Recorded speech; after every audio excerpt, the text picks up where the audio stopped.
U.S. pork exports to Central America reached new heights in 2024, surpassing $500 million. Consumer education programs made possible through support from USDA and the National Pork Board have made a huge difference. We have been doing a lot of education in order to position U.S. pork as another option for the center of the plate protein. And we are trying to improve its image as a very good protein with a lot of nutrients, good flavor. It has easy to handle, versatility. So we are trying to do different things with different cuts of U.S. pork protein so people can have it as another affordable option. Many of those education efforts have focused on the versatility and affordability of the loin.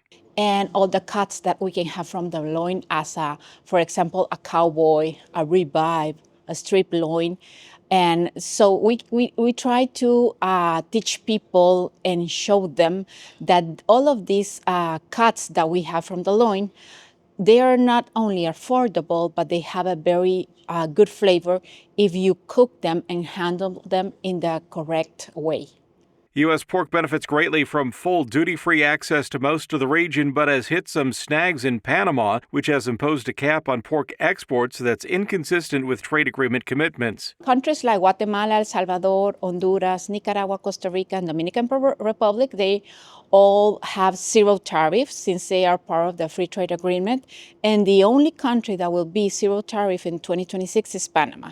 So we are struggling a little bit in Panama still because of the local domestic producers is a very strong association, and they have been putting a lot of pressure in the government and certain policies and agreements they have been putting the last years. But the rest of the countries, we can see the benefit that we have had with the free trade agreement.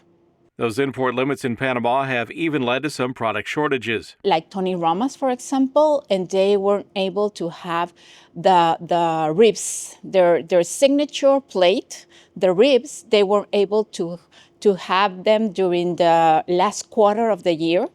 And none of the domestic producers were able to supply the product. Central America will once again take center stage in July as USMEF hosts the Latin American Product Showcase.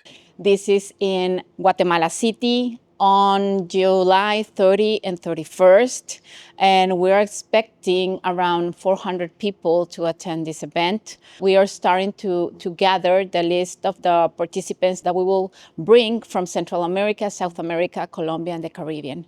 So I know it's going to be a great event this year again. For more about the U.S. Meat Export Federation's work in Central America and around the world, please visit usmef.org.